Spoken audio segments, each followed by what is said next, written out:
자, 오늘은 이제 소선지서로 만나는 하나님 21번째 시간이고요. 요엘서로는 첫 번째 시간입니다. 우리 소선지서 이렇게 보다 보면 맨 처음 등장하는 소선지서가 호세아거든요. 호세아. 그리고 호세아 다음이 이제 저희가 오늘 하려고 하는 요엘이고요. 요엘은 지금 개역 개정 성경, 요즘에 이제 바뀌어가지고 개역 개정 성경으로는 장이 세장밖에 없습니다. 챕터가. 세 개밖에 없고요. 예전에는 개역 한글일 때는 그 2장을 두 부분으로 나눠가지고 4장까지 있었던 이제 그런 성경인데 지금은 이제 챕터가 세 개밖에 없습니다. 그리고 이제 요엘서 다음에 등장하는 성경은 아모스라는 성경이에요. 그러니까 우리가 호세아도 좀 긴 성경이고 아모스도 상당히 길었죠. 장수가.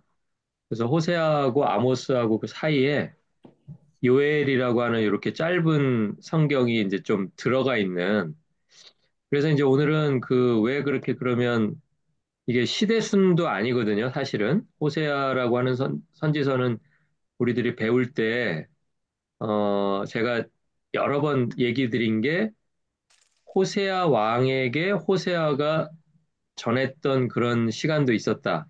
그런 얘기를 가끔 한 번씩 드렸을 거예요. 그게 뭐냐면 이제 이스라엘이 거의 망할 무렵의 왕이 호세아잖아요. 북이스라엘의 마지막 왕. 근데 그 아직 북이스라엘이 망하기 직전이니까 뭐 남유다야 당연히 있었을 거고요.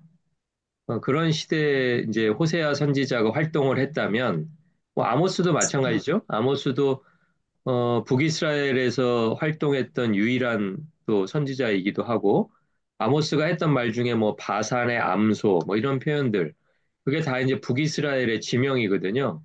그러니까 북이스라엘이 현재까지 역사에서 사라지기 전에 이제 활동했던 두 선지자인데 그 선지자들 사이에 끼어 있는 요 요엘은 시대가 정확하지는 않지만 선지서에 나오는 왕들의 이름이 없어요. 그러니까 자기가 활동하던 시대에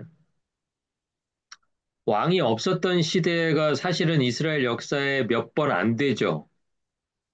예, 그러니까 왕이 없었다라는 거는 이제 왕이 세워지기 전이니까 뭐 사울왕 이전이면은 이제 그게 사사시대 아니면 뭐 출애굽 시대 뭐 이런 때잖아요. 그러니까 그때는 사실은 선지자가 활동하던 시대가 아닙니다. 그렇기 때문에 이제 그 시대를 제외하면은 왕이 없던 시대는 언제냐면 이제 두 왕국이 어쨌든 다 멸망해야 왕이 없어지는 거 아니겠어요? 네, 그러니까 이제 그 왕이 없는 시대라 그러면 다른 시대가 아니라 이제 유다도 망하고 그 다음에 이제 바벨론의 포로로 잡혀가 있던 시대든지 아니면 이제 70년이 지나서 다시 예루살렘으로 돌아왔던 시대. 둘 중에 하나였을 것이다. 이제 이렇게 이제 생각을 하는 거예요. 그런데 어쨌든 시대적으로는 호세아하고도 맞지도 않고 아모스하고도 맞지도 않은데 왜 하필이면 이렇게 순서를 호세아, 요엘, 아모스 이렇게 이제 연결해서 배치를 했을까? 이제 그거를 오늘 좀 이제 다루게 될 거고요. 그리고 내용으로는 이제 1장, 2장, 3장 중에서 오늘은 이제 1장까지만 우선 다루고 다음 두 번째 시간에 이제 2장하고 3장 그렇게 해서 이제 마무리하는 걸로 그렇게 이제 계획을 하고 있습니다. 한번 1장 1절을 보시면 1장 1절은 이제 보통은 이제 다른 선지서 같으면 예를 들면 이제 호세아 같은 경우는 뭐라고 되어 있냐면 제가 그냥 읽어 드릴 테니까 한번 듣기만 해보세요. 어떤 차이가 있나. 호세아 시작은 이렇게 돼요. 오시아와 요담과 아하스와 히스기야가 이어 유다 왕이 된 시대 이렇게 나옵니다. 그러니까 어떤 시대에 호세아가 활동했나 뭐 이런 게 이제 좀 나오고 있고요. 아모스도 시작이 어떻게 되냐면 유다 왕 우시아의 시대 곧 이스라엘 왕 요아스의 아들 여로보암의 시대 지진전 2년이라고 굉장히 구체적으로 나와 있어요. 그러니까 선지서들이 자기 시작을 나는 어느 시대 때 활동했던 선지자라는 걸 어느 정도 이렇게 밝혀줘요. 뭐 몇 년, 몇 월까지는 아니더라도. 그런데 지금 요엘서는 보시면 1장 어떻게 돼 있죠? 그냥 고델의 아들 요엘에게 임한 여호와의 말씀이다. 이러니까 왕이 소개가 안 됐잖아요. 아, 그러니까 이걸 보고서 만약에 자기 시대를 다스리는 어떤 특정 왕이 있었다면 왕의 이름을 썼을 건데 안 쓴 이유는 일부러 안 쓴 게 아니고 왕이 없었다는 거예요. 그러니까 왕이 없는 시대. 그러니까 포로 시대이거나 포로에서 돌아온 이후의 시대였을 것이다. 그런데 정확한 연대는 잘 몰라요. 예. 뭐 사실은 크게 연대를 몰라도 중요하지가 않고요. 그래서 그냥 부두엘의 아들 이렇게만 소개가 돼 있습니다. 자, 요엘이라는 이름은 앞에 있는 요라는 게요. 여호가 줄어서 요가 된 거예요. 여호. 그러니까 여호는 뭐 여러분 잘 많이 들어보셨잖아요. 여호와 할 때 그 여호잖아요.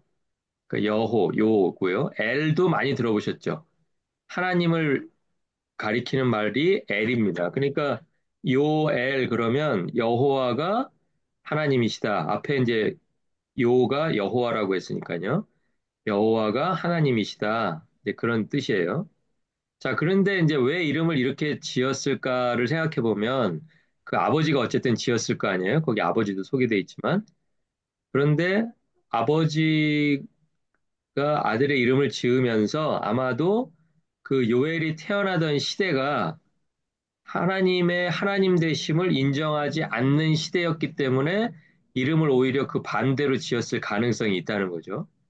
예, 그러니까 하나님에 대해서 철저하게 뭐 인정하고 믿고 따르고 순종하고 하던 시대가 아니라 왜 우리 저 에스라 느헤미야 공부할 때 배웠잖아요. 포로 시대는 마찬가지고 포로에서 돌아와서도 이게 성전 건축이나 뭐 성벽 건축이 잘 안 되죠.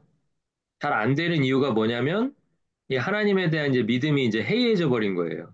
세대가 바뀌면서 포로로 끌려갈 때만 해도 와, 우리가 이제 이렇게 끌려가는구나. 하나님이 우리들에게 긍휼을 베풀어 주셔야 되는데 어떻게 사나 하다가 포로지에서 이제 한 70년 살아보니까 사람들이 어때요? 살만한 거예요, 이제. 예, 여전히 노예로 살면서도 그게 그렇게 뭐 크게 문제가 되지 않고 그러니까 살만하니까 어떤 일이 벌어지냐면 고국으로 돌아가도 좋다라고 했을 때 전체 포로들이 다 돌아오지 않죠.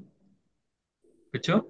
에스라 느헤미야에 보면 거기 이제 이름들이 나오는데 그게 포로로 끌려간 유대인 후손들의 전체 목록이 아니잖아요. 그러니까 그 얘기는 뭐냐면 아 우리는 되돌아갈 바에는 그냥 여기서 자리 잡았으니까 여기서 살래 이런 사람들이 제법 많이 생겨났다는 거예요. 그죠? 근데 그 중에서도 이제 아직까지도 그래도 하나님 섬기겠다고 마음 먹은 사람들이 이제 따라 나서서 이제 예루살렘으로 돌아왔고 또 예루살렘으로 와서도 또 한 번 이제 마음이 흔들리는데 왜 흔들리냐면 그 주변의 상황이 이제 뭐 사마리아 총독도 있고 뭐 암몬 사람이 총독이 되기도 하고 막 이러니까 예루살렘은 진짜 예전의 영광은 온데간데 없고 그냥 기운이 다 쭉 빠져 있는 그런 사람들만 모여 있었던 거예요. 그러니까 이 사람들이 하나님을 오히려 더 의지해야 됨에도 불구하고 상황이 그러다 보니까 믿음이 이제 흔들흔들 하는 거죠. 그래서 그 요엘이라는 이름처럼 여호와가 하나님이시다라는 것을 잊고 살았을 그런 사람들이 있었을 거기 때문에 오히려 아버지가 그런 이름을 짓지 않았을까. 이제 다 이제 그렇게 생각하는 사람들이 더 많다는 겁니다. 그리고 이제 그 요엘은요, 두 가지를 굉장히 강조했어요. 하나는 뭐냐면 성전과 예배를 강조했어요. 성전과 예배를 강조했고요. 뭐 성전은 이제 뭐 예배 장소니까 어떻게 보면 한 가지죠. 예, 성전과 예배 이렇게 한 가지를 강조했고요. 또 두 번째는 여호와의 날이라는 걸 강조했어요. 여호와의 날.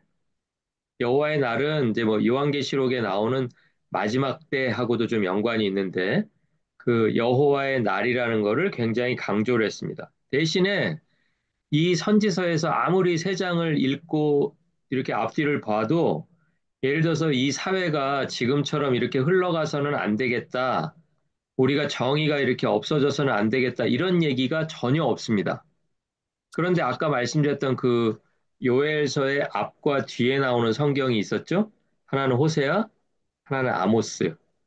호세아하고 아모스는 여러분이 그 공부하신 노트 한번 보시면 금방 아시겠지만 우리가 이렇게 살면 안 된다. 사회가 이렇게 정의를 어지럽히면 안 된다라는 주제가 굉장히 강했어요. 그렇죠? 그래서 뭐 정의를 하수같이 공의를 물같이 뭐 이렇게 강조하기도 하고 호세아, 아모스는 사회에 대해서 굉장히 비판을 많이 한 그런 내용을 싣고 있습니다. 그런데 거기에 비해서 요엘서는 그런 내용이 전혀 없는 거예요. 자, 그러니까 왜 요엘서는 이런 내용을 강조하지 않았을까? 뭐 이유는 여러 가지가 있겠지만 제일 큰 이유는 뭐냐면 일단 분량이 짧잖아요. 분량이 짧은데 여러 가지 막 내용을 다 넣을 수가 없으니까 요엘은 이제 선택을 한 거예요. 아, 내가 가장 중요한 거 만약에 한두 가지만 쓸 수 있다면 뭐를 써야 될까를 이제 고민한 거죠. 예, 그러다가 이제 그 고민의 결과가 뭐냐면 이제 성전 예배, 성전과 예배, 그리고 여호와의 날 이렇게 두 가지 주제로 이제 요엘은 압축이 돼버리는 거예요. 자, 그런데 요엘은 그렇게 썼지만 성경을 이제 이렇게 묶는 과정에서 성경을 이제 구약 성경을 묶는 과정에서 어떻게 묶은 거예요? 호세아와 아모스 사이에다가 요엘을 넣으니까 요엘에는 사회 비판적인 내용이 없었지만 양쪽에 있는 호세아하고 아모스는 그런 내용이 풍부하게 있죠. 일단 장들도 길었잖아요. 막 14장씩 이렇게 됐잖아요. 그러다 보니까 여러 가지 주제를 다룰 수 있어서 요엘서가 이렇게 한 가지, 두 가지 주제만 다룬 것이 전혀 문제가 되지 않았다. 왜냐하면 우리는 소선지서라는 것을 전체를 하나처럼 이렇게 받을 수가 있기 때문에 요엘서 하나만 놓고 보면 다른 메시지는 좀 많이 빠졌네 이렇게 생각하시겠지만 그 앞에 나와 있는 호세아나 그 뒤에 있는 아모스를 우리가 같이 받을 수 있기 때문에 같이 12권을 소선지서라는 제목으로 읽게 되면 어때요? 주제가 빠진 주제 없이 다 다뤄지는 거죠. 예, 그렇기 때문에 이것을 이 성경을 요엘서를 이제 두 긴 소선지서 사이에 그렇게 놨다라고 그렇게 받아들일 수가 있겠습니다. 자, 그래서 이제 우리도 균형을 위해서는 이 선지서 전체를 같이 읽어야 된다. 이제 그 말씀을 드립니다. 제가 항상 공부 끝나면 이렇게 뭐 몇 장 몇 장 오늘 꼭 읽으세요. 이렇게 하기도 하지만 어쨌든 목적은 소선지서로 만나는 하나님이니까 소선지서 전체를 어쨌든 우리가 한 번은 다 읽어봐야 되잖아요. 네, 그러니까 호세아서부터 말라기까지 이렇게 12권의 선지서를 다 읽게 되면 우리가 앞서 이야기했던 그런 주제들, 뭐 사회 비판이라든지 성전 예배, 뭐 여호와의 날 이런 주제들을 다 만날 수 있다. 이제 그 얘기를 드리면서 이제 오늘 공부를 시작을 하겠습니다. 자, 그리고 요엘서는요, 짧기는 하지만 신약에서 굉장히 중요한 두 인물이 동시에 요엘서를 인용을 했어요. 요엘서에 있는 내용을 가지고 두 사람이 다 설교를 했어요. 한 사람은 누구냐면 예수님의 제자 중에서 첫 번째 제자였던 베드로라는 사람입니다. 베드로. 베드로는 이제 사도행전 2장 14절 36절인데요. 내용은 길기 때문에 여기 따로 적지는 않았습니다. 여러분이 나중에 거기 보시면 거기는 이제 너무도 유명한 오순절 설교예요. 오순절에 이제 성령이 오시고 나서 성령 강림 이후에 베드로가 이제 설교를 하는 거죠. 그죠? 베드로가 설교를 하는데 그 설교에서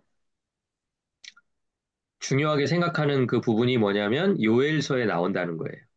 예, 요엘에 했던 그 내용을 거의 그대로 인용해서 자기 설교를 이렇게 해 나가는 것을 알 수가 있습니다. 나중에 그 사도행전 2장 한번 그 부분도 꼭 좀 확인 좀 부탁드리고요. 그리고 바울은 또 로마서 10장 13절에서 이제 요엘서의 내용을 인용했는데요. 이건 짧으니까 저희가 한번 확인하고 넘어가겠습니다. 로마서 10장 13절입니다.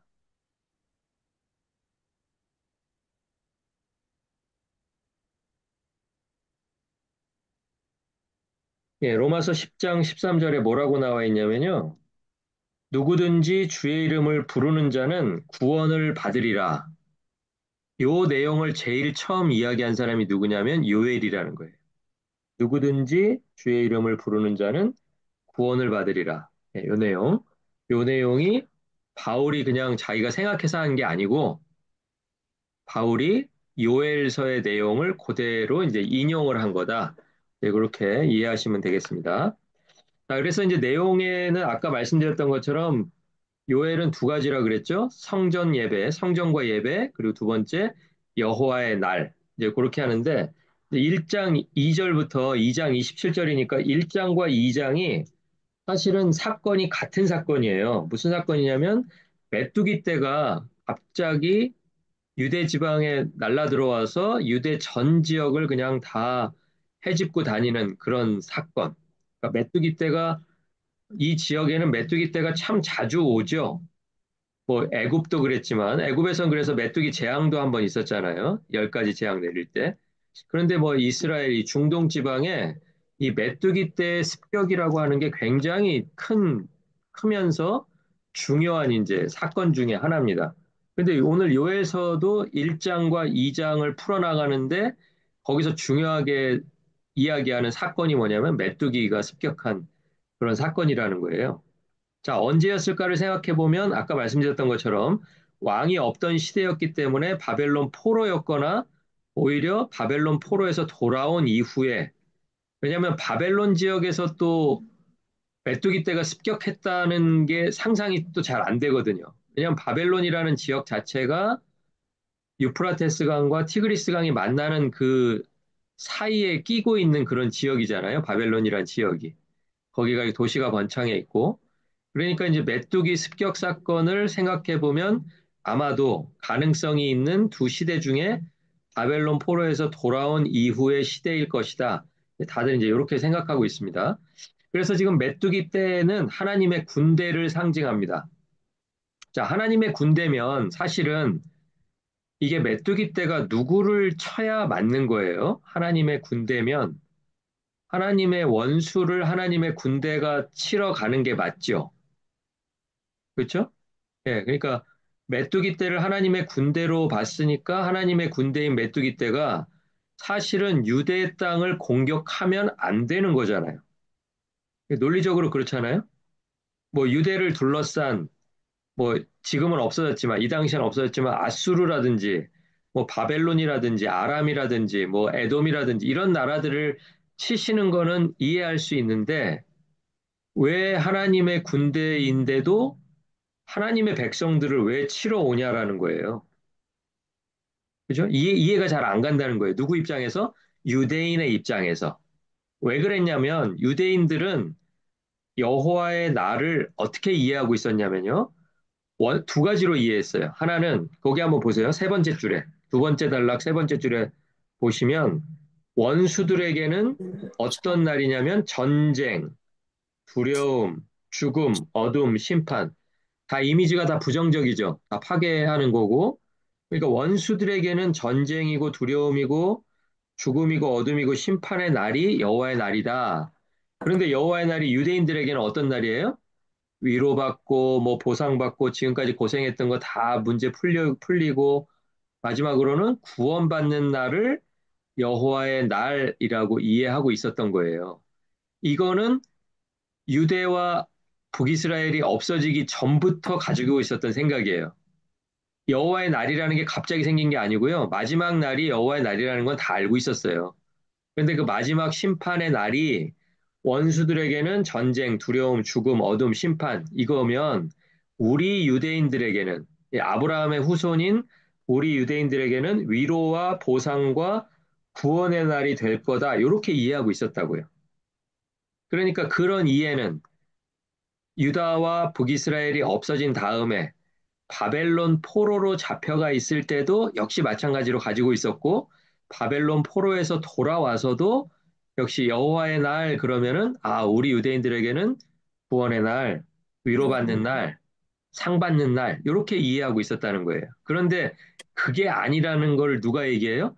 요엘이 이야기하고 있는. 요엘이 아니다. 니네 크게 잘못 생각하고 있다. 정신 차려야 된다.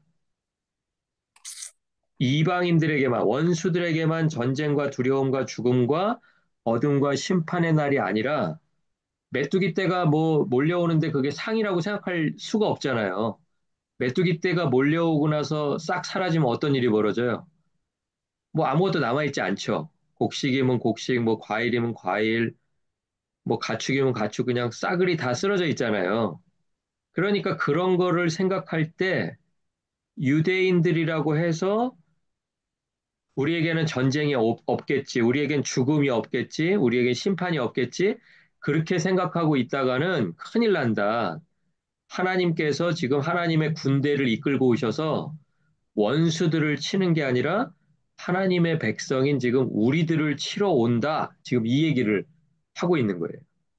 그러니까 현실에서는 지금 메뚜기 떼가 습격을 했는데 그 메뚜기 떼의 습격을 가지고 요엘은 뭘 설명하고 싶은 거예요? 여호와의 날이 그렇게 온다는 거예요. 여호와의 날이. 여호와의 날은 지금 오늘 온 게 아니잖아요. 앞으로 올 거잖아요.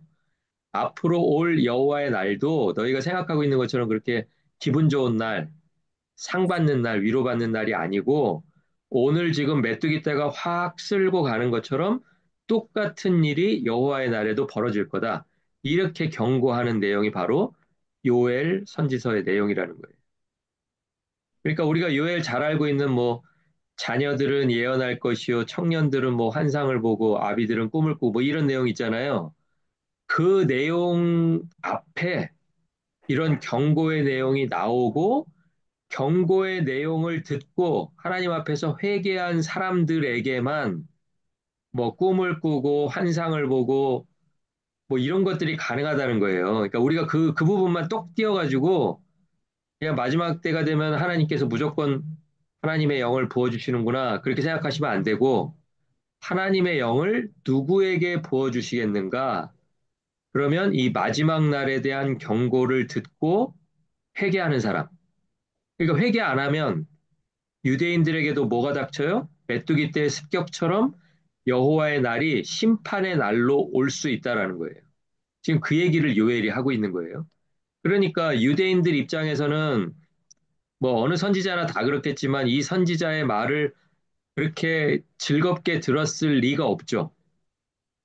그렇잖아요. 선지자도 물론 유대인인데 우리 유대인들이 기다리고 있는 그 여호와의 날이라는 게 까딱 잘못하면은 너희들이 너희들 때문에 지금 심판의 날로 올 거다라고 경고하고 있는 선지자잖아요. 그러니까 이 말씀이 뭐 얼마나 이렇게 즐거운 말씀으로 들렸겠어요? 사람들이 듣고 싶어 하지 않았겠죠. 그러니까 선지자들은 이렇다는 거예요. 선지자들은 사람들이 듣고 싶어 하는 얘기를 전하는 게 아니고 하나님으로부터 전달받은 것을 그냥 그대로 옮기는 사람들이기 때문에 때로는 사람들이 이렇게 듣고 싶어 하지 않는 내용, 때로는 들으면 아 이제 됐어 이제 네 얘기는 더 이상 안 들을래 그만해 이제 이런 대접까지도 뭐 받을 수밖에 없는 거죠. 그렇죠? 요엘이라고 뭐 옆에 친한 친구가 없었겠어요? 친한 이웃이 없었겠어요? 근데 그 사람들의 듣고 싶은 이야기를 들려주는 사람이 아니라 나는 부드엘의 아들 요엘인데 하나님의 말씀을 전하는 선지자니까 사람들은 듣고 싶어 하지 않겠지만 내가 전해야 될 바를 전한다. 이제 이런 자세가 이제 선지자들의 자세였던 거예요. 그러니까 이제 내용으로 보면 유대인들이 생각하고 있던 게 굉장히 틀려 있었다라는 거를 지적하는 게 쉽지 않죠. 그죠? 여러분도 그렇잖아요. 여러분 옆에 있는 가까운 분들하고 이야기할 때 무슨 얘기 한참 들은 다음에 아, 그 생각은 아닌 것 같아. 틀린 것 같아. 말씀은 이렇게 얘기하고 있어. 이렇게 얘기하는 거 쉽지 않잖아요, 여러분. 그죠? 얘기하려다가도 어떻게 해요? 아, 저 사람하고 다음 주에 또 봐야 되니까 얘기하지 말자. 나 아니면 또 누가 얘기해 주겠지. 그렇게 하고 얘기 안 할 때가 있잖아요. 근데 선지자들은 그럴 수 없었다는 거예요. 선지자는 그냥 그 시대에 그 선지자 하나니까 뭐 요나처럼 뭐 도망간 선지자가 있어서 우린 자꾸 요나 요나 저도 얘기하는데 요나도 결국은 어쨌든 이렇게 전했든 저렇게 전했든 하나님이 전하게 한 것을 전하라고 한 것을 전했잖아요. 성의 있게 좀 안 전해서 그랬지. 그죠? 그러니까 선지자들은 그런 임무가 있다는 거예요. 전해야 될 바를 하나님 앞에서 받은 거를 전할 수밖에 없다. 그러니까 요엘도 아마 그 시대에 환영받지는 못했을 거다. 이런 생각이 들어요. 사람들한테 굉장히 많이 이제 싫은 그런 대접을 받았을 거고 분명히 어디 가도 이렇게 막 환영받거나 막 우리에게 한 번 더 전해달라고 막 이런 말을 들었을 것 같지는 않다. 이제 이런 생각이 듭니다. 자, 하나님의 백성이라도 말씀에 순종하지 않으면 심판하신다. 이제 요거를 좀 알려주기 위해서 이제 요엘서가 이제 쓰였다고 보시면 됩니다. 그리고 그 다음 단락은 제가 좀 빼고요. 요 마지막에 있어서 요거는 좀 빼고 그 다음에 마지막에 있는 그 재앙이 누구에게 타격을 주었을까? 이제 그것을 좀 먼저 다루어 보겠습니다. 재앙을 받고서 이제 타격을 받은 사람들이 사실 많아요. 뭐 메뚜기 떼가 뭐 잠깐 왔다 간 거면 뭐 그렇게 타격이 좀 일부에게만 있고 다른 사람에게는 좀 없을 수도 있는데 사실은 메뚜기 떼가 이게 예년 같지 않은 엄청난 수의 메뚜기 떼가 온 거예요. 이 당시에요. 그래서 이제 노인들이 처음 겪은 재앙이었다라고 이제 이야기합니다. 사실 노인이면 살아온 세월이 있기 때문에 경험이라는 게 쌓이잖아요. 그렇죠? 경험이라는 게 쌓여서 무슨 뭐 난리도 경험해 볼 수도 있고 뭐 질병도 경험했을 수도 있고 뭐 여러 가지 그냥 정말 황당한 사건들도 많이 경험했을 수도 있고 그런 게 이제 쌓여서 이제 세월이 되는 건데 그런 노인들, 경험이 많은 노인들도 이번 메뚜기의 습격은 처음 겪어보는 일이다 할 정도로 그 정도로 엄청난 규모의 그런 메뚜기 떼가 와버린 거예요. 그래서 완전한 파괴를 해버렸다. 이제 그렇게 할 수가 있습니다. 왜냐하면 이제 메뚜기 떼가요, 요엘서에만 나오는 게 아니라 아모스에도 나오거든요. 아모스 7장에 보면 아모스가 이제 재앙을 이야기하잖아요. 재앙을 쭉 이야기하는데 첫 번째 재앙이 메뚜기 재앙입니다. 기억나세요? 아모스가 이렇게 선포했던 재앙 중에 첫 번째 재앙이 메뚜기 재앙이에요. 그런데 메뚜기 재앙에서 앞, 앞에 이제 한 1절, 2절, 3절까지만 읽어봐도, 어, 이 메뚜기 재앙을 내리셨을 때 하나님한테 기도를 합니다. 그렇죠? 뭐라고 기도했다고요, 거기? 2절에 보시면, 7장 2절에 보시면, 야곱이 미약하오니 어떻게 서리이까? 이렇게 기도를 해요. 이게 무슨 말이냐면, 야곱이 미약하다. 그러니까 야곱이 아직 어리다는 거예요. 제가 한번 언제 그런 설명 드린 적 있어요. 기도할 때 제일 잘 먹히는 기도가 뭐냐면 그냥 제가 어려서 그랬습니다. 이렇게 하면 잘 먹히는 거예요. 하나님 앞에 기도할 때 선지자들이 그렇게 했어요. 이 사람들이 아직 뭘 몰라서 그렇습니다. 어려서 그랬습니다. 한 번만 용서해 주세요 하니까 어떻게 해요? 그 내리려고 했던 재앙을 하나님이 다 내리시지 않았다는 거예요. 그러니까 원래 계획했던 대로 하려다가 야곱을 좀 용서해 주세요. 야곱이 어려서 그래요. 미약해서 그래요. 이랬더니 하나님이 계획했던 그 대로 다 하시지 않고 뜻을 돌이키셨대요. 그런데 지금 요엘서에는 그런 내용이 없잖아요. 그러니까 하나님이 처음에 계획하신 대로 돌이키지 않고 그냥 막 다 행해버리신 거예요. 그러니까 이 피해가 얼마나 컸는지를 우리가 짐작을 할 수가 있죠. 그러니까 아모스의 재앙과 비교해 보면 아모스 때는 재앙이 시작됐을 때 얼른 기도를 해가지고 하나님 뜻이 돌이켜지는 그런 일이 있어서 재앙이 좀 작았는데 이제 시대가 달라져서 지금 시대는 요엘의 시대는 어떤 시대예요? 그냥 하나님이 계획하신 재앙이 그대로 다 이루어져 버리는 그런 시대가 됐다라는 거예요. 차이가 뭐예요? 차이가. 왜 아모스 시대에는 기도했는데 들어주시고 왜 요엘 시대에는 기도조차 했다는 얘기가 없이 그냥 막 이루어 버리세요? 막 재앙을? 그 차이가 뭐예요? 특별히 요엘을 더 미워하셔서 그래요? 요엘을 더 힘들어하라고? 그게 아니죠. 아까 말씀드렸지만 호세아와 아모스 시대는 한참 앞이잖아요. 몇백 년 앞이잖아요. 그러니까 지금 시대가 그렇게 몇백 년이 흘렀다라는 것은 하나님이 주신 기회들도 그만큼 수많은 기회들이 흘러갔다는 거잖아요. 그러니까 아모스 시대에 내려진 그런 재앙들은 하나님이 돌이킬 수 있는 기회를 주시는 재앙이었다면 이제 거의 끝까지 다 와서 포로에서 돌아온 이후에 요엘의 시대에는 하나님이 지금 하나님 입장에서는 기회를 줄 만큼 주셨다라고 생각하시는 거예요. 예를 들면. 그죠? 그래서 지금은 요엘 선지자가 기도하는 내용도 나오지 않고 하나님이 뜻을 돌이키셨다는 내용도 나오지 않고 그냥 그 메뚜기 재앙이 그대로 하나님이 원래 계획하셨던 그 크기대로 그냥 땅에 임해버리니까 이 사람들이 못 견디는 거예요. 그래서 노인들도 야, 살다 살다 이런 일은 진짜 처음 겪는다 할 정도로 그 정도의 재앙이 왔던 것을 알 수가 있습니다. 자, 그러면 성경이 뭐라고 얘기하냐면 이 노인들은 어떤 책임이 있느냐? 어떤 책임이 있어요? 노인들은 하나님의 경고를 언제부터 들었던 거예요? 언제? 언제? 어렸을 때부터 들었다는 거죠? 어렸을 때부터 들어서 지금까지 들었으니까 그 세월이 있잖아요. 그런데 지금까지 경고를 듣고 온 것뿐만 아니라 또 어떤 책임이 있냐면 다음 세대에게 가르치고 전해야 할 책임이 있다라는 거예요. 책임이 있었는데 지금 상황을 보니까 그 책임을 다 했어요? 다 하지 못했어요? 다 하지 못했어요. 다 하지 못해서 지금 이 노인들도 같이 고통을 받고 있는 거예요. 자, 두 번째 재앙이 이제 누구에게 타격을 주냐면 소비하는 사람들에게 타격을 준다라는 것을 성경이 말합니다. 특히 이제 5절에 보시면 요에서 1장 5절에 보시면 거기 취하는 자들아라고 나오잖아요. 여러분 펜 가지고 계시면 거기 성경 그 부분에다 동그라미를 한번 쳐보세요. 취하는 자들아. 이 취하는 자들이요. 누구를 얘기하는 거냐면 신앙에 관심이 없는 사람들을 술 취한 사람들로 표현하고 있습니다. 성경 안에서 보면 하나님을 믿는 일에 관심이 없는 사람.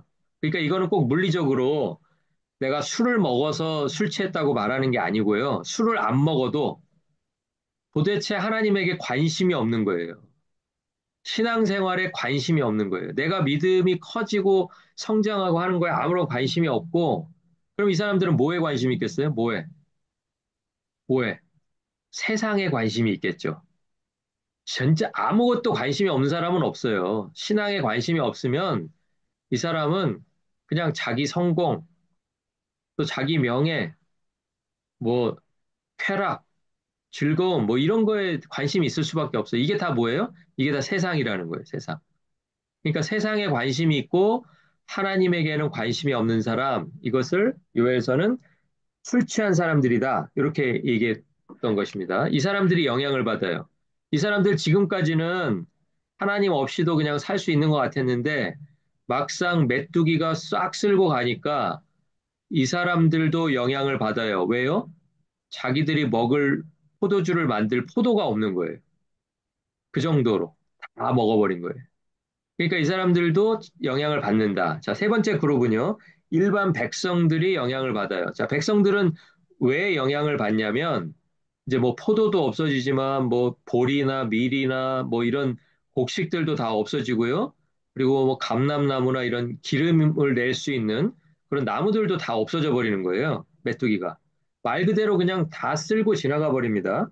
자, 그러니까 어떤 일이 벌어지냐면 일반 백성들은 예배 드릴 때마다 사실 한 번 예배 드릴 때마다 계속해서 뭐 소를 가져오고 양을 가져오고 이렇게 할 수가 없었어요. 그런 사람도 있었지만 그렇게 못하는 사람들이 대부분이었어요. 자, 그러면 못하는 사람들은 뭐를 가지고 와야 돼요? 뭐를? 곡식을 가지고 와야죠. 하나님 앞에 올 때. 그렇잖아요? 곡식으로 드리는 소제가 있잖아요. 소제. 네, 그러니까 짐승을 태워서 드리는 번제만 드리는 게 아니라 하나님 앞에 곡식을 드리는 예배를 드려야 되는데 예배를 드리러 와야 되는데 곡식이 없으면 예배를 드리러 와요, 못 와요?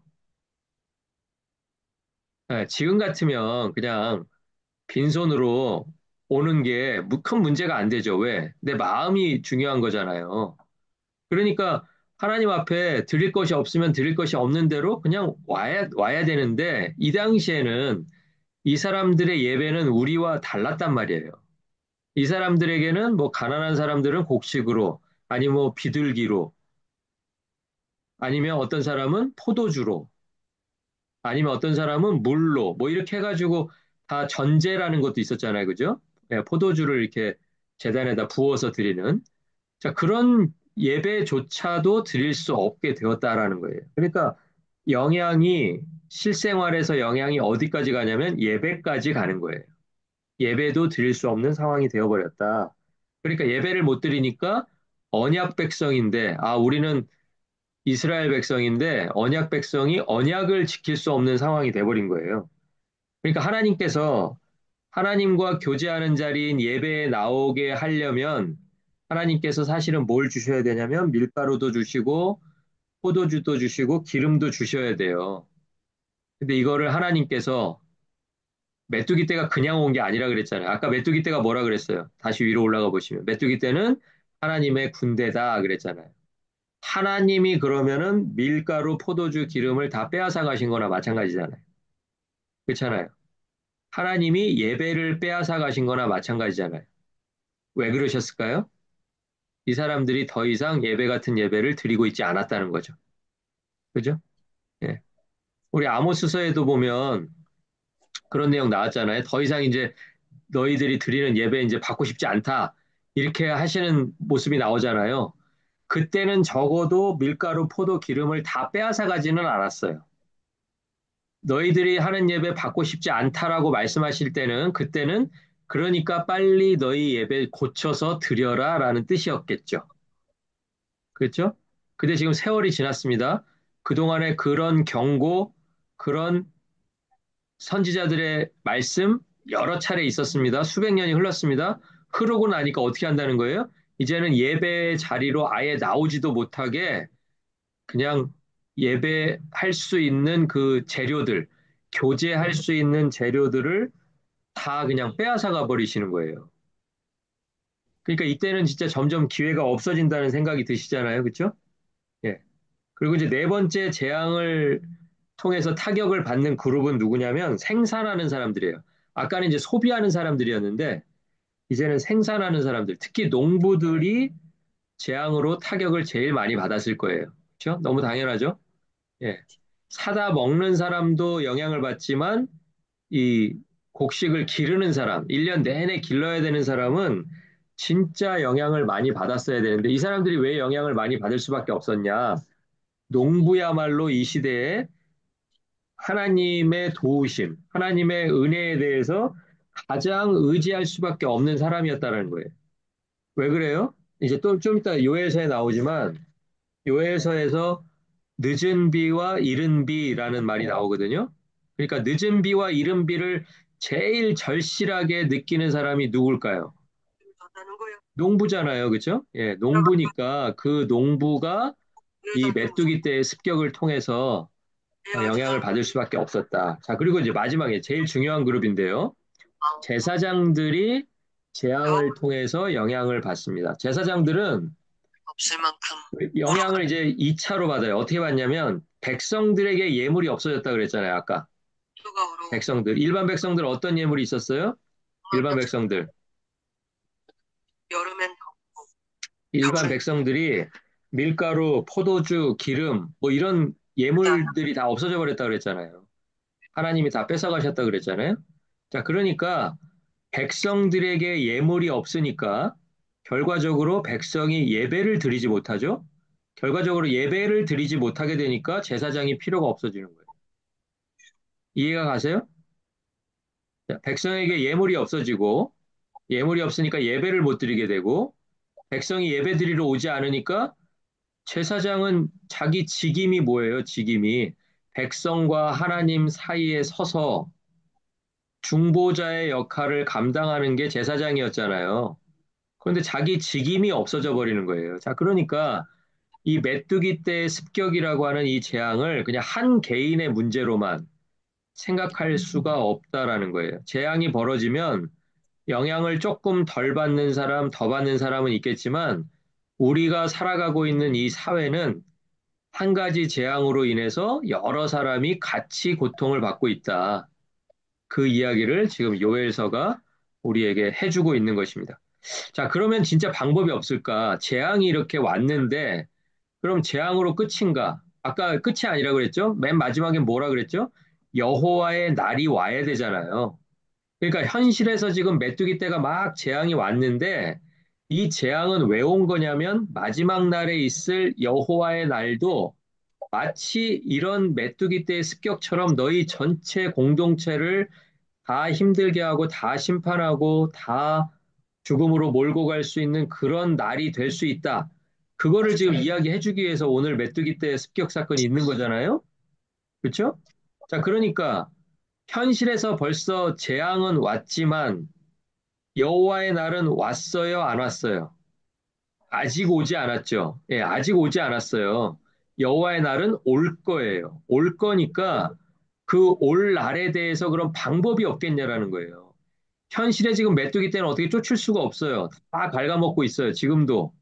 그런데 그 메뚜기 떼는 쫓을 수 없지만 진짜 큰 문제는 여호와의 날도 이와 같다면 여호와의 날에는 정말 살아남을 사람이 아무도 없을 텐데 우리가 무슨 방법이 있어야 되잖아요. 근데 선지자가 그 방법을 얘기해 줍니다. 1장 14절에 보시면 방법을 뭐라고 알려주냐면 너희는 금시기를 정하고 성회를 소집하여 이렇게 얘기합니다. 자, 성회를 소집하래요.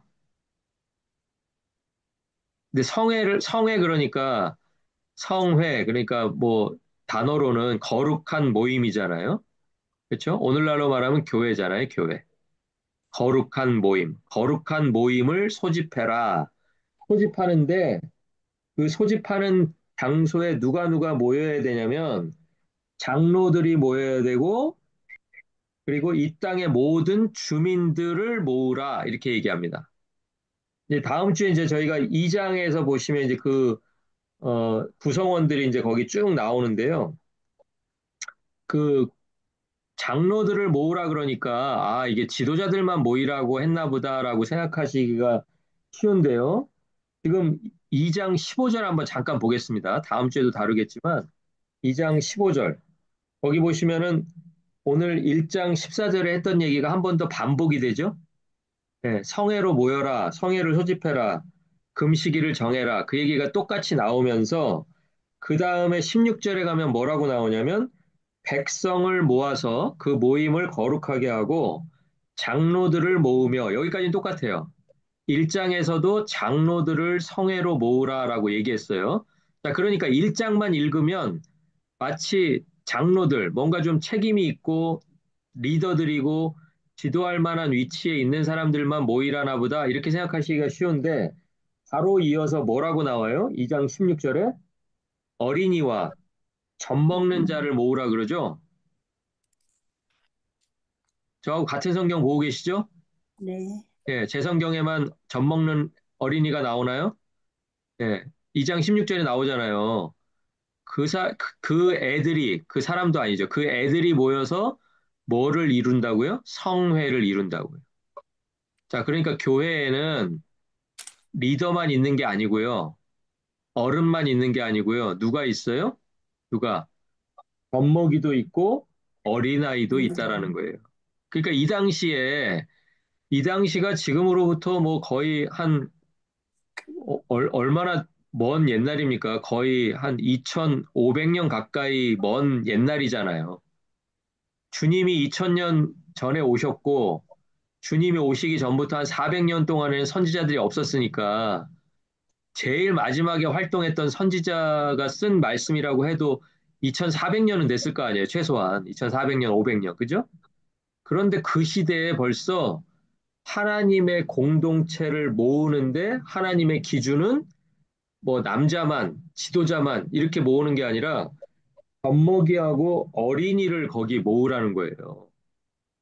그게 하나님이 말씀하시는 성회라는 거예요. 그게 오늘날의 교회라는 거예요. 그리고 또 계속 읽어보시면 거기 신랑도 신방에서 나오게 하고 신부도 그 신방에서 나오게 해라. 그러잖아요. 신랑 신부 신방에서 나오게 해서 어디로 오라는 거예요? 어디로? 성회로 오라는 거죠. 그러니까 신랑은 남자지만 신부는 여자일 거 아니에요. 그러니까 거기도 또 여자가 나오잖아요. 그러니까 여성이건 어린아이건 다 참여할 자격이 있다라는 거예요. 뭐에? 하나님의 거룩한 모임에, 성회에. 예. 언제? 현실에서는 재앙이 벌어졌지만 아직 여호와의 날이 오지 않은 그 시점에. 그러니까 우리랑 지금 똑같죠. 우리도 지금 살아가면서 여러분이 살아오신 날수에 비례해서 여러 가지 재앙들이 있었잖아요. 그죠? 지금 캘리포니아에도 이렇게 막 불도 나고 막 이러잖아요. 재앙으로 인해서 여러 사람이 고통받고 있는데 우리는 아직 여호와의 날은 오지 않았잖아요. 그러니까 그게 지금 요엘 시대와 우리 시대의 공통점이라는 거예요. 그 시대는 그 시대의 아픔이 있었고 그 시대의 고통이 있었을 건데 아직 여호와의 날은 오지 않았기 때문에 그들에게 가장 중요한 건 뭐냐면 성회를 모으는 거. 젖먹이부터 어린아이부터 여자부터 남자까지 또 장로들까지 제사장들까지 다 모여 있는 그 하나님의 공동체, 그거를 모으는 일이 가장 중요하다. 그러니까 그 일이 그때 당시에 중요했다면 우리가 살아가고 있는 이 시대에도 우리가 재앙을 계속해서 겪어나가면서도 제일 중요한 건 뭐겠어요? 제일 중요한 건 성회로 소집해라, 성회를 모여라, 하나님의 교회로 모여라라는 게 중요할 수밖에 없다라는 거죠. 그죠? 예. 아직은 재앙을 되돌릴 기회가 있다라는 거예요. 마지막 그 여호와의 날이라고 하는 가장 큰 재앙은 되돌릴 수가 있다. 이것이 바로 소선지서가 일관되게 주장해 온 거예요. 그렇죠? 소선지서가 다 그랬잖아요. 마지막 날에 대해서 보여주면서 그거를 보여준 이유가 니네 이제 이런 거 이제 당해야 된다. 당해도 싸다. 그 얘기하려고 하는 게 아니고 이렇게 이렇게 하나님이 계획하고 계셨는데 이거 다 이루어지는 거 하나님 뜻 아니다라는 거잖아요. 아버지는 아버지 본 마음은 아들들이 돌아왔으면 좋겠다. 젖먹이들까지 노인들까지 여성들까지 다 하나님의 공동체 안에서 생명을 경험했으면 좋겠다. 그게 아버지 본 마음이라는 거 아니겠어요? 그러니까 어떻게 해야 되겠어요? 우리가 성회를 소집하라고 하는 그 요엘서의 외침을 오늘 우리가 듣는 그 하나님의 음성으로 들어야겠죠. 예. 어떻게 하면 내가 거룩한 모임에 같이 들어갈 수 있을까? 이거를 고민해야죠. 그냥 관심 없는 사람이 되면 안 된다는 거예요. 그냥 술 취한 사람이 되면 안 된다는 거예요. 하나님은 여전히 은혜 베푸시기를 원하십니다. 그래서 선지서들이 공통적으로 다 뭐라고 했다고요? 선지자들이 소선지서, 특히 소선지서의 공통된 메시지가 뭐예요? 여호와께로 돌아와라, 돌아와라 그잖아요. 그러니까 성회를 소집하라. 이것도 결국은 다른 말로 하면 여호와께로 돌아오라는 거예요. 이 당시에 지금 예물이 있어요, 없어요? 손에 든 예물이 있어요, 없어요? 예물이 없어요. 예물 다 어디 갔어요? 메뚜기가 다 먹었잖아요. 젖먹이들, 어린이들 아마 빈손으로 다 왔겠지. 이 사람들이 뭐 젖먹이들의 손에다 뭐 들려가지고 하나님 앞에 너 밀가루 갖다 바쳐라, 뭐 기름 갖다 바쳐라, 곡식 바쳐라 이렇게 하면서 왔겠어요? 그러니까 거룩한 모임이라는 게 손에 뭘 들고 와서 거룩한 모임이라고 하는 게 아니고 하나님께서 소집하라라고 명령하셨을 때 그 명령에 순종하면서 나온 사람들이 하나님 앞에서 거룩한 모임이라는 걸 여러분 기억하셔야 돼요. 하나님이 부르실 때 순종할 수 있는 사람이 그 사람이 모이는 거예요. 근데 순종 안 하면 그냥 계속 관심 없는 사람으로 사는 거예요. 술 취한 사람으로 그냥 살아갈 수밖에 없는 거예요. 제가 다시 말씀드리지만 물리적으로 술을 마셔서 술 취한 사람이 아닙니다. 예, 그냥 세상에 관심이 많은 사람이 술 취한 사람이에요. 예, 세상이 가자는 대로 그냥 이끄는 대로 이끌림을 받는 사람. 자, 그리고 재앙이 타격을 이제 아까 제사장들까지 받았는데요. 그 일장을 계속 읽어나가시면 뭘 깨닫게 되냐면 사람만 재앙의 타격을 받는 게 아니라 씨앗도 받고 곡식도 받고 가축, 풀, 나무, 들짐승에게까지 심각한 영향을 준다. 그러니까 사람 때문에 이거 사실 사람이 잘못해서 메뚜기 때 습격한 거잖아요. 따지고 보면. 내가 키우는 뭐 소나 양이 잘못해서 재앙이 벌어졌나요? 누가 잘못했어요? 잘못은 내가 했잖아요. 내가. 사람이. 그런데 고통은 누가 받아요? 고통은 온 피조 세계가 다 고통받아요. 그러니까 우리 성경 말씀 기억하셔야 돼요. 온 피조 세계가 기다리는 게 뭐냐면 하나님의 아들들이 나타나기를 기다린다고 했잖아요. 예? 온 피조물이 한 마음으로 기다리는 거는 하나님의 아들들이 나타나기를 기다린다 그랬잖아요. 근데 그 하나님의 아들들이 뭐예요? 지금 이 성회를 소집하라고 하는 그 음성에 순종하면서 하나님 앞으로 나아가서 회개하고 살 길을 찾은 사람들이 그게 하나님의 사람들이죠. 하나님의 아들들이죠. 그러니까 그런 하나님의 아들들이 많아져야 그런 하나님의 아들들이 나타나야 누가 산다는 거예요, 누가? 온 피조 세계가 살아나기 시작한다는 거예요. 그렇죠? 예. 자연이 살아나요. 자연이 살아나고 환경이 살아나고 지구가 살아나는 거예요. 예. 환경은 죄가 없습니다. 사람이 다 죄를 지어서 영향을 받은 거지. 그런데 고통은 같이 받는다는 거죠. 그래서 그 피조 세계가 하나님의 아들들이 나타나기만을 기다린다라고 성경이 증언을 하고 있습니다. 자, 메뚜기 재앙은요, 출애굽 시대까지 거슬러 올라가서 나타났습니다. 출애굽기 10장 1절에서 20절에 보면, 어, 10가지 애굽에 내렸던 재앙 중에 여덟 번째 재앙으로 메뚜기 때 재앙이 나타났던 것을 알 수가 있습니다. 그런데 그때도 요엘서에 나타나 있는 메뚜기 때 재앙 같지는 않았어요. 왜? 바로의 마음이 다시 약해져가지고, 야, 야, 야, 데리고 나가라. 그러면 하나님께서 그 재앙을 멈춰 주셨잖아요. 동풍을 불게 하셔서 메뚜기 떼를 다 바다에다가 그냥 쓸어 넣으셨잖아요. 그런데 요엘서의 재앙은 그런 재앙이 아니었다라는 거예요. 그냥 계획하신 만큼 다 벌어지도록 내버려 두는 재앙이었다. 그런데 그 이유는 뭐냐면 하나님께서 그동안 여러 번 기회를 주셨기 때문에 이제는 거의 끝까지 가고 있었다라는 거예요. 자, 하나님께 회개하며 부르짖으라고 14절에서 말하고 있는데요. 구체적으로 무엇을 회개하라고 알려주지 않아요. 참 희한하죠? 회개하라 그랬는데 무엇을 회개하라라고 가르쳐 주지 않아요. 이런 것을 고쳐라. 그런데 성경에 그런 부분이 두 부분이 나오는데 한 부분은 요엘서에서 한번 이렇게 나오고요. 안 가르쳐 줘요. 왜 안 가르쳐 줄까요? 아니, 회개하려면 뭘 회개하라고 가르쳐 주면서 회개하라 그러면 좋잖아요. 뭐 네 행실을 고치라든지 아니면은 뭐 정의가 부족하니까 정의를 좀 세우라든지 아니면 뭐 가난한 자들을 학대하지 말라든지 뭐 이렇게 구체적으로 알려주시면 좋잖아요. 그런데 안 알려주시고 그냥 회개하라 왜 이렇게 얘기했냐면 하나님은 이미 충분히 말씀하셨다는 거예요. 몰라서 안 하지를 않는다. 몰라서 안 하는 게 아니기 때문에 사람들은 이미 다 알고 있기 때문에 하나님께서는 요엘 선지자를 통해서 회개하라고 말씀하시면서 구체적인 회개의 내용에 대해서는 말씀이 없으시다라는 거예요. 자, 그러면 또 다른 한 시대에 회개하라고 외치는 외침에 무엇을 회개하라는 내용이 없었을 때가 있었어요. 그게 언제냐면 세례 요한 때예요. 세례 요한. 세례 요한이 뭐라고 외쳤어요? 회개하라, 천국이 가까이 왔다. 그거죠. 뭘 회개하라고도 없어요. 왜요? 왜? 지난 시대 동안에 뭘 회개해야 될지는 이 사람들이 너무 잘 알아요.